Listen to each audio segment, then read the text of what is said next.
The sky above Seoul glowed orange as hundreds of strange objects burned through the atmosphere. Most people thought they were meteors, a beautiful cosmic show on an otherwise normal Tuesday evening. Park Jae-ho stood on the roof of his laboratory, coffee in hand, watching the lights streak across the night sky. "Beautiful, aren't they?" asked his colleague. Park nodded, but something felt wrong. The objects weren't burning up completely. Instead, they seemed to slow down before impact. His scientific curiosity quickly turned to horror as the first meteor crashed into Gangnam district, not disintegrating but opening like a mechanical flower. From orbit, Commander Vic of the Drak Imperium watched with satisfaction. After years of searching for resource-rich worlds, his scouts had found Earth, apparently primitive, divided and ripe for conquest. "First wave deployment successful," reported his second-in-command. "All pods showing green status." Vic nodded, his scaled skin reflecting the blue glow of the command center. "Begin the harvest once the war beasts secure the major population centers. The High Council expects results quickly." The creatures that emerged from the pods stood 3 meters tall, with multiple limbs ending in razor-sharp claws. Their bodies were covered in natural armor plates, and their mouths contained rows of serrated teeth. These weren't natural creatures, but carefully engineered biological weapons, mutant war beasts designed specifically for planetary conquest. The first attacks caught humanity completely by surprise. In Seoul, Tokyo, New York, London, and dozens of other cities, the creatures began systematic slaughter. They moved with terrible purpose, targeting infrastructure and security forces first. Park narrowly escaped his laboratory when a war beast smashed through the eastern wall. He grabbed research drives and his tablet before running down the emergency stairs. Outside, the streets had transformed into chaos, overturned cars, shattered glass, and people running in panic. "This way!" shouted a woman in a military uniform, waving survivors toward a subway entrance. Captain Kim Han-wool had been off duty when the attack began. Now she was gathering civilians and the few soldiers she could find. "What are those things?" Park asked when they reached the relative safety of the underground station. "Unknown hostiles," Kim replied simply, checking her sidearm. "But they bleed. My team took one down before I lost contact with them. The first night was the worst. Without coordination or understanding of the threat, human casualties were massive. The war beasts hunted with terrible efficiency, their senses allowing them to track humans by heat and movement. They seemed unstoppable, shrugging off most conventional weapons, but humans adapted quickly. By the third day, military forces worldwide had established that concentrated fire could bring down the creatures. Civilians formed resistance groups in occupied areas. Scientists began studying the fallen war beasts, looking for weaknesses. In his makeshift lab in the subway, Park examined tissue samples from a dead war beast that Kim's team had killed. "These aren't natural," he told the soldiers gathered around him. "Their cellular structure shows signs of extensive genetic engineering. They were made for this." Kim nodded grimly. "Can you find a weakness?" "Maybe. Their biology is optimized for combat, but that specialized design might make them vulnerable to Earth's environment. They have almost no immune system." They weren't designed for long-term survival, just conquest. In orbit, Vic received concerning reports. The initial shock value of the war beasts was wearing off, and human resistance was stiffening. "Impossible," he growled when told that several hunting packs had been destroyed. "These are primitives with chemical propellant weapons. They are adapting quickly," his science officer explained. "They're using their environment against our war beasts, setting traps, using underground passages where our unit's size works against them." Vic dismissed the concerns. "Add more units to the second wave. The humans simply haven't faced enough force yet." On Earth, organization improved daily. Former General Kang Do-ha established a resistance network across South Korea, using his military experience to coordinate civilian fighters.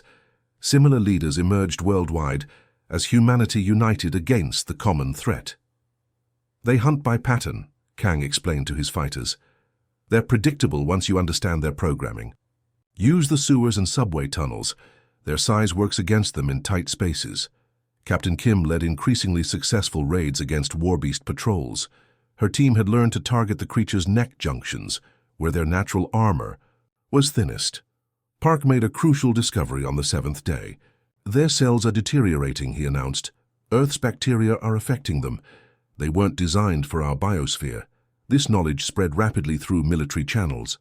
Scientists worldwide confirmed Park's findings and began working on ways to accelerate the biological breakdown of the war beasts. The Drak noticed the change in their invasion's momentum. What should have been a quick conquest was becoming a costly engagement. These humans don't surrender, Vic's tactical officer noted with grudging respect. Each day they fight more effectively than the last. Vic refused to acknowledge the setback. Prepare the second wave. More units, improved armor. We'll overwhelm their resistance with numbers. But on Earth, hope was growing. The initial terror had been replaced by determination. In subway systems, forest hideouts, and mountain bases, humans prepared for the long fight. They studied their enemy, shared information globally, and developed new weapons and tactics. Captain Kim looked at her battle-worn team as they prepared for another raid. We hit them again tonight. Park says their night vision has a weakness we can exploit. In his command ship, Vic stared at the blue-green planet below, unaware that he had violated one of the galaxy's unwritten rules. Never drop mutant war beasts on a human planet. Make sure to cite any text you take from the web search results using the citation format. 2 weeks after the initial invasion, Dr. Lee Ji-eun wiped sweat from her forehead as she peered through a microscope. Her underground laboratory, once a subway maintenance room, now housed the most important research on Earth. On her table lay samples from 3 different war beasts, each telling the same story. They're perfect, she muttered. Too perfect. The door opened, and Captain Kim entered with General Kang. Both looked exhausted, their clothes dirty from recent combat.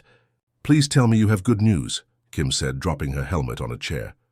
Dr. Lee straightened up and gestured to her screen. These creatures were engineered to be ultimate killing machines. Every system is optimized for hunting and killing humans, but that's actually a weakness. A weakness? General Kang raised an eyebrow. Yes, they have almost no immune system. They weren't designed to live here long term. Their creators expected a quick victory. Above Earth, Commander Vic faced increasing pressure from Drak High Command. The view screen showed the stern face of Supreme Commander Tor. Your simple conquest is becoming an embarrassment, Tor growled. How do these primitives resist our war beasts? Vic struggled to maintain composure. The humans are more resourceful than our scouts reported. They adapt quickly and use their environment effectively. Excuses, Tor slammed a fist down. You have the Empire's finest bioweapons. Use them properly or be replaced. After the transmission ended, Vic turned to his science officer. Show me why the war beasts are failing. Holographic displays showed war beasts being lured into traps, ambushed in narrow streets, and suffering from mysterious ailments. Their predictable hunting patterns are being exploited, the science officer explained, and Earth's microorganisms are affecting their cellular structure. The war beasts were designed for quick conquests, not prolonged warfare. Back on Earth, Yoon Soo-ho, a teenage computer genius, worked on a fallen war beast's neural interface. His hands moved deftly across salvaged alien technology connected to his modified laptop. Their communication system uses quantum entanglement, he explained to Captain Kim's team, but there's a pattern to it. If I can crack it, we might be able to track all war beasts. General Kang organized civilians into effective resistance cells.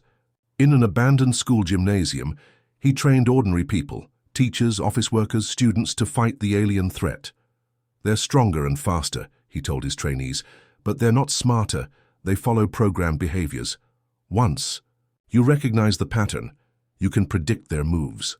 A former chef raised his hand. How do we kill something so powerful? Together, Kang answered simply. No one fights alone. Teams of 5 minimum. Target the neck and joints.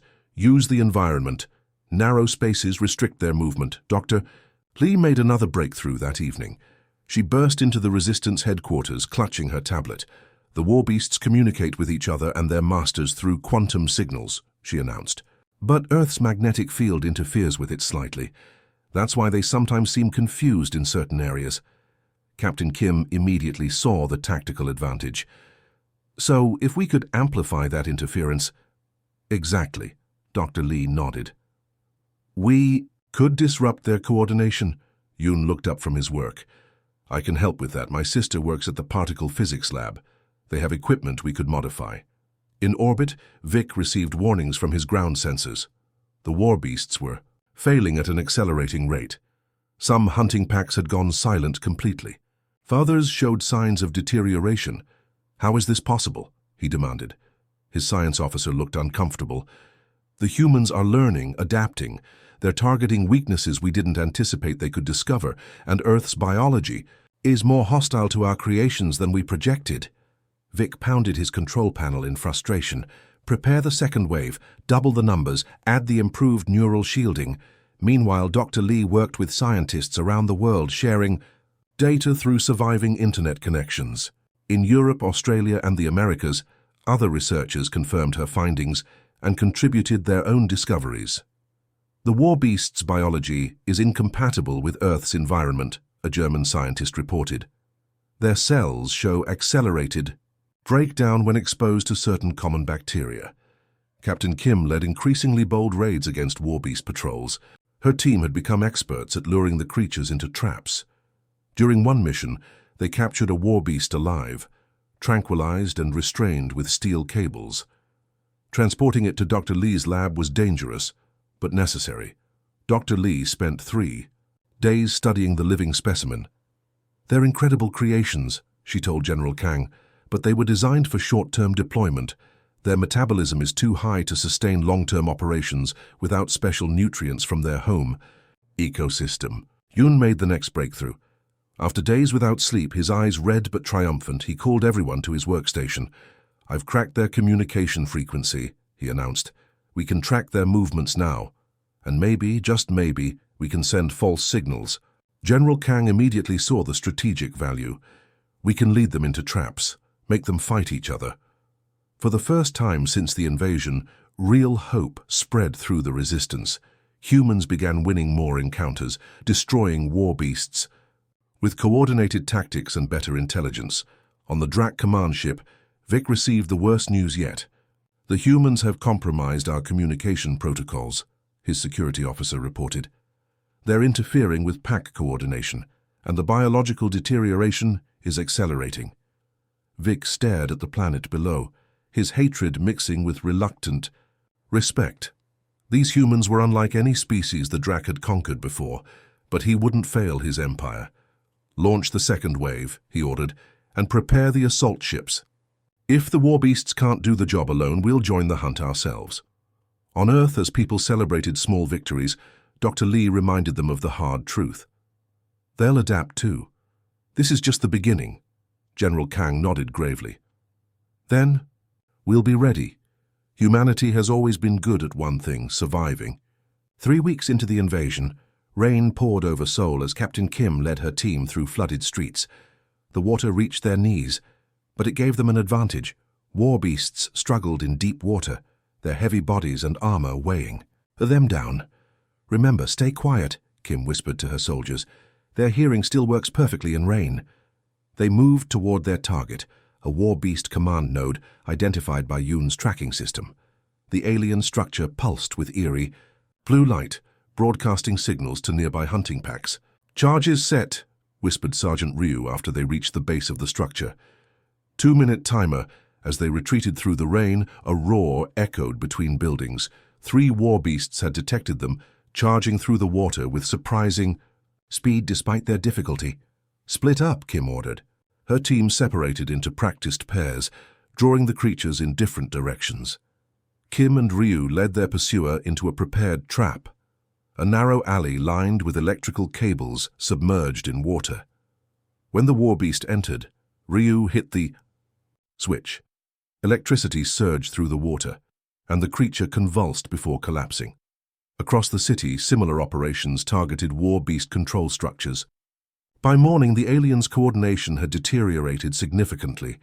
In her lab, Dr. Lee injected a solution into a petri dish containing war beast tissue. Under the microscope, the cells quickly broke down.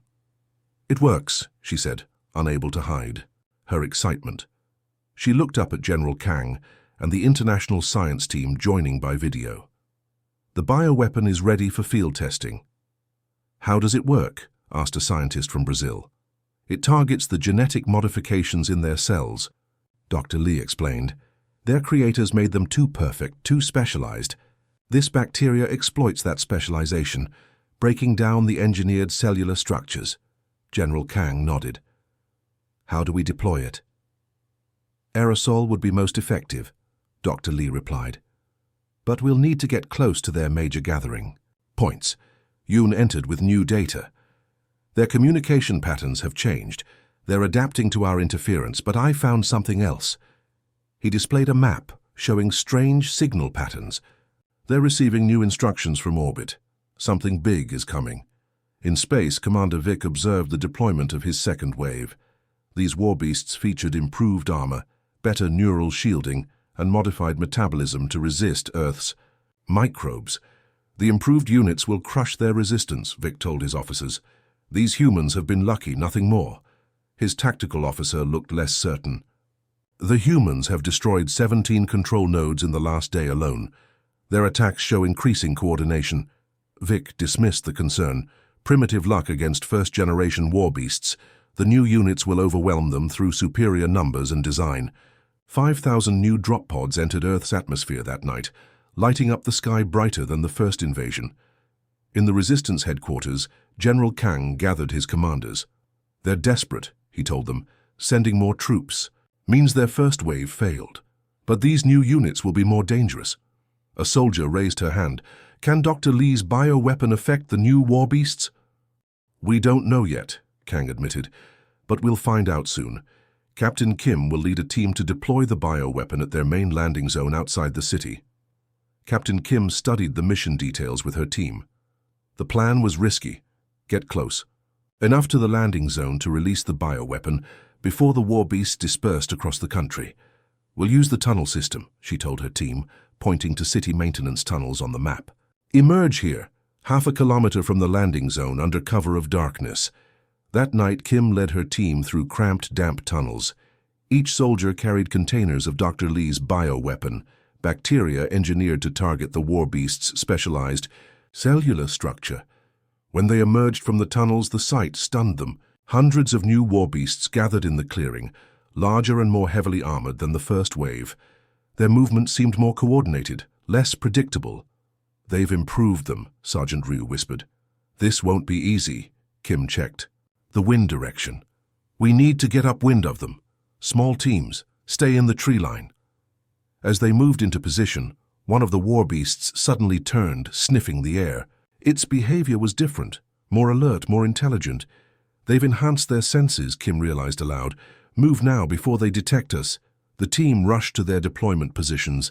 As the first war beast howled an alarm, they released the bioweapon, aerosol canisters that hissed into the night air, spreading Dr. Lee's bacteria toward the gathering aliens. The effect wasn't immediate. As Kim's team retreated under fire, they couldn't tell if the weapon had worked. 3 soldiers fell to war beast claws before they reached the tunnel entrance. Back at headquarters, Dr. Lee monitored the situation through Yoon's communication network. We need to be patient, she told the anxious General Kang. The bacteria needs time to affect their systems. 2 days passed with heavy fighting across the city. The new war beasts proved more resilient, but after 72 hours, the first signs of the bioweapon's effect appeared. War beasts began moving erratically. Some collapsed mid-hunt. Others turned on each other in confusion. It's working, Dr. Lee confirmed after examining a fallen creature. Slower than with the first generation, but their enhanced cells are breaking down. In orbit, Vic received the disturbing reports. How is this possible? He demanded. The new units were designed to resist Earth's microbes. This isn't a natural microbe, his science officer explained. The humans engineered it specifically to target our war beasts. They've weaponized their science against us. For the first time, real concern showed on Vic's face. These are not primitives, he said quietly. We've badly underestimated them. His tactical officer spoke carefully. Perhaps we should consider a different approach.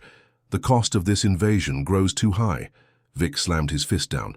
No, I will not return to the High Council in defeat. Prepare the assault carriers. We will lead the next attack ourselves. On. Earth, a small victory celebration took place in the Resistance headquarters. The bioweapon was working, giving humanity its first real advantage, but Yoon interrupted with new data. "There's unusual activity in orbit," he reported. "New ships are moving into position. I don't think they're sending more war beasts." General Kang looked at the sensor readings, and his expression darkened. "No," he agreed. "I think they're coming themselves." Captain Kim cleaned her weapon, preparing for the next mission. "Then we'll be ready for them too." Snow fell gently on the battlefield outside Busan as humans and war beasts clashed in the cold morning light. But something had changed. The war beasts moved slower now, their once perfect coordination falling apart as Dr. Lee's bioweapon spread through their ranks. Captain Kim ducked behind an overturned truck as a war beast charged past, missing her by meters. It stumbled, green fluid leaking from its joints. Kim didn't waste the opportunity. She fired 3 precise shots at the creature's neck junction. It collapsed with a final growl. "Target down," she reported through her radio. "Sector 4 clear." All across the city, similar reports came in. Human forces were no longer just surviving. They were winning. In a hidden bunker beneath Daejeon, Yoon worked with international computer experts to crack the Drak control systems. Screens around him showed data streams captured from damaged war beasts and communication nodes. "Their command structure is hierarchical," Yoon explained to General Kang. "Each ship controls specific war beast units. If we can disrupt that chain of command, we can turn their forces against each other," Kang finished the thought. "How close are you?"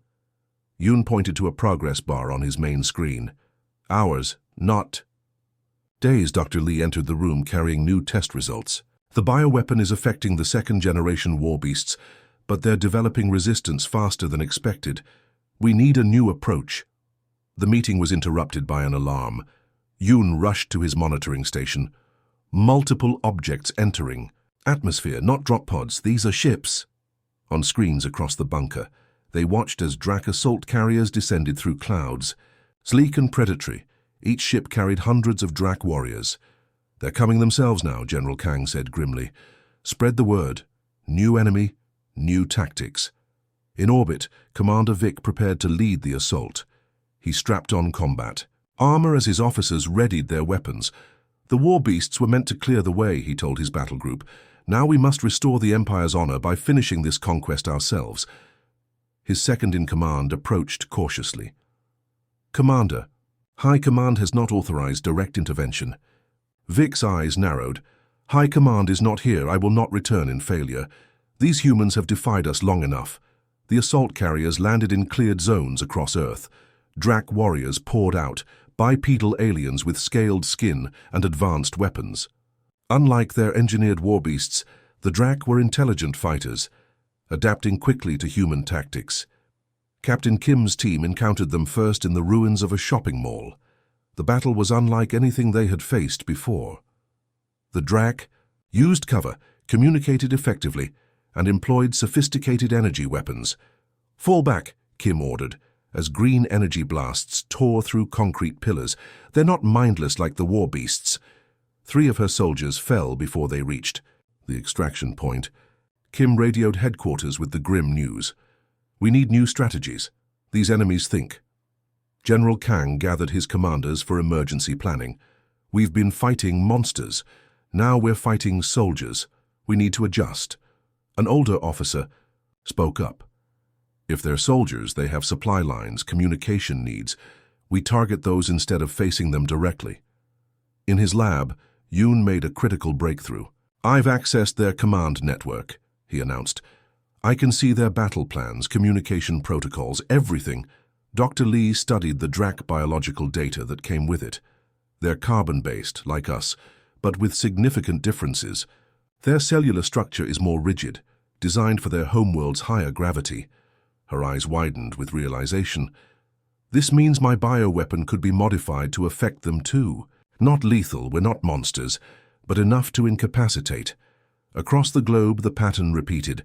Initial Drak victories gave way to human resilience. Humans had been fighting for survival for weeks. They had learned to adapt, to use their environment against superior technology. Commander Vic led a strike force against a human stronghold in what had once been a university. The battle seemed to be going well until his forces entered the main building. "Something is wrong," his tactical officer warned. "Our forward units are not responding." Inside, the Drac troops had walked into a trap, rooms filled with Dr. Lee's modified bioweapon. The invisible bacteria attacked their respiratory systems, not killing but severely weakening them. Vic ordered retreat, rage, building as he watched his carefully planned assault collapse. "How do they always know our movements?" he demanded. The answer came when his communication officer reported, "Commander, our network has been compromised. The humans are inside our systems." Yoon's breakthrough had changed everything. Human forces now had access to Drac battle plans, could track their movements, and even send false orders to confused field commanders. Captain Kim led a daring raid on a Drac command carrier. Her team, equipped with stolen Drac weapons, infiltrated the ship through a maintenance hatch. "Remember the plan," she told her soldiers. "We're not here to destroy, we're here to capture." Fighting through the corridors, they reached the bridge. The battle was brief, but intense. 2 of Kim's team fell, but the survivors secured the ship's command center. "Command Ship 7 captured," Kim reported through her radio. "Beginning data download." The captured ship provided invaluable intelligence, complete technical specifications for Drac technology, star charts, and most importantly, communication. Codes for the entire invasion fleet. In the main resistance headquarters, General Kang received the best news yet. "Multiple Drac ships are retreating to orbit," his communication officer reported. "They're breaking off attacks across the globe, Doctor." Lee's bioweapon had spread to most Drac ground forces.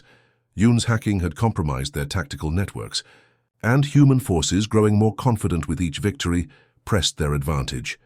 Commander Vic watched in disbelief as his invasion crumbled. Reports from across the planet showed the same pattern, defeat after defeat. "Prepare my shuttle," he ordered. "I must report to High Command personally." His second-in-command stepped forward. "Sir, with respect, we should consider full withdrawal. The cost of this invasion has become too high." Vic stared at the blue planet on his view screen. "How? How did primitives defeat the Empire's finest warriors?" He didn't wait for an answer. "Begin evacuation procedures. But this is not over. We will return with a proper invasion force. On Earth, as Drac ships lifted off around the world, celebrations began." But military leaders like General Kang and Captain Kim knew the truth. "This was just the first wave," Kang told his officers. "They'll be back, and next time they'll come prepared for our resistance." Captain Kim cleaned her captured Drac weapon. "Then we'll be more prepared too." 60 days after the first invasion, Earth had changed forever. In the center of Seoul, Captain Kim watched as workers installed a salvaged Drac shield generator on top of a skyscraper. Similar projects were underway in cities worldwide as humanity repurposed alien technology for defense. "Will it work?" she asked Yoon, who was directing the installation through his tablet. "Already running at 70% capacity," he replied proudly. "When the network is complete, we'll have shield coverage over most major population centers." Kim nodded, looking up at the sky, still beautiful and blue, but now a source of constant vigilance. The Drac had retreated, but long-range sensors built from captured technology showed their fleet regrouping at the edge of the solar system. In her new laboratory, once a prestigious university science building, Dr. Lee worked with an international team on understanding Drac biology. The captured data from their ships had provided invaluable insights. "Their physiology is remarkable," she explained to General Kang during his inspection. "Adapted for high-gravity environments, resistant to radiation. But they have weaknesses too." "Weaknesses we can exploit?" Kang asked directly. Dr. Lee nodded. "I've developed a more potent version of the bioweapon, non-lethal as we agreed, but it will incapacitate them more quickly than the previous version." Kang looked relieved. Many had argued for developing lethal weapons, but humanity's leaders had made a moral choice. They would defend themselves without becoming monsters. At the United Earth Defense Council, representatives from every nation coordinated the planet's preparation. Old conflicts had been set aside in the face of extinction. Resources, technology, and knowledge flowed freely between former enemies. The Drac fleet is approaching Mars. Orbit, announced the monitoring officer. Estimated arrival in Earth orbit 3 days. The council chairperson turned to her military advisors. Are we ready? General Kang stood. As ready as we can be. Early warning systems are online. Shield generators cover 60% of major population centers. Our fighters are equipped with modified Drac weapons. And the special project, she asked. Operational, Kang confirmed. Captain Kim will lead the mission. On the Drac command ship, Supreme Commander Tor reviewed the invasion plans with his War Council. The holographic display showed Earth, now marked with human defense installations. Commander Vic's failure was one of underestimation, Tor stated. Coldly. We will not repeat that mistake. This time we deploy our full military might. The assembled officers nodded in agreement. Their force was massive. 20 capital ships, each carrying thousands of warriors and advanced weapons capable of leveling cities. The humans have had time to study our technology, warned the chief science officer. Sensors detect energy signatures consistent with our shield generators and weapons systems. Tor dismissed the concern. Stolen technology they barely understand. Our overwhelming force will crush their resistance. But doubt flickered across some officers' faces. Vic's reports before his execution for failure had warned that humans were unusually adaptable. As the Drac fleet approached Earth, they encountered no resistance. This worried rather than pleased Tor. Where are their defenses? He demanded. Scan for energy signatures. Nothing in orbit, reported his sensor officer. Planetary shields are active over population centers, but no space-based weapons detected. Tor frowned. They must have some plan. Maintain alert status, begin landing operations. The first Drac ships entered atmosphere, targeting areas outside major cities. Their plan was methodical. Establish beachheads, then expand control outward. What they didn't detect was Captain Kim's small craft, cloaked with modified Drac technology, approaching the command ship. Her team, 6 soldiers and Yoon, had trained for this mission for weeks. Docking clamps engaged, reported her pilot. Cutting. Through now. Using tools reverse-engineered from Drac technology, they silently created an entry point into the massive vessel. Their mission? Upload a virus into the Drac command network and deploy Dr. Lee's bioweapon through the ship's air circulation system. Remember, Kim told her team, stealth is critical. If we're detected before the upload is complete, the entire defense plan fails. On Earth, the first Drac landing ships touched down. Warriors poured out, weapons ready, expecting fierce resistance. Instead, they found abandoned outskirts. The humans have retreated to their shielded cities, reported a field commander to Tor. Shall we begin bombardment of the shields? Proceed, Tor ordered. Their stolen technology cannot withstand our full weapons array. The bombardment began. Energy weapons striking the shimmering barriers protecting Seoul, New York, London, and dozens of other cities.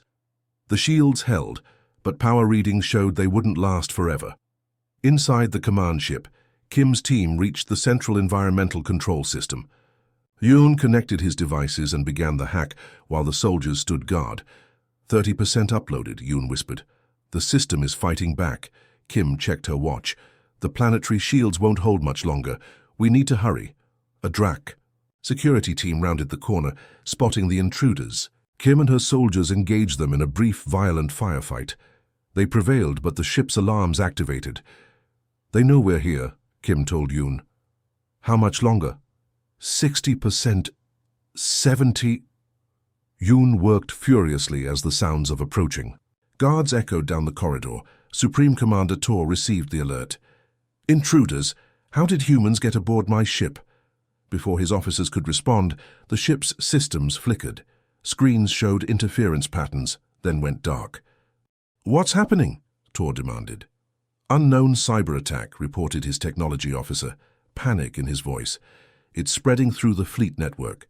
Throughout the Drac fleet, systems failed, communication networks collapsed, navigation systems showed false data. And in every ship, environmental systems began distributing Dr. Lee's bioweapon through the air. On the ground, Drak warriors suddenly found their communications with the fleet cut off. Coordinated attacks became confused individual actions. And then, as the bioweapons spread through their landing ships, many began collapsing, their bodies unable to function properly. Captain Kim and her team, wearing protective gear, fought their way to an escape pod, as Drak soldiers around them stumbled and fell, weakened by the bioweapon. "Mission accomplished," she reported, as their pod ejected from the command ship. Virus uploaded, bioweapon deployed. In orbit, the mighty Drak fleet drifted in disarray.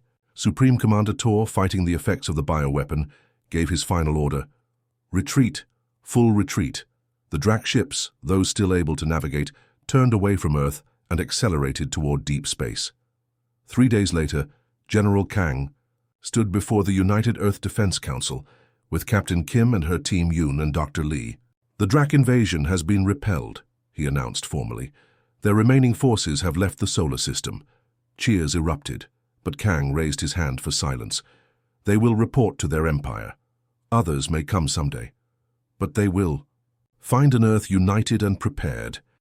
In the great archives of the Drak Imperium, a new warning was added to the stellar navigation charts. Earth, classification, Death World. Approach with extreme caution. Native species demonstrates unusual adaptability and resourcefulness. Note: never drop mutant war beasts on a human planet.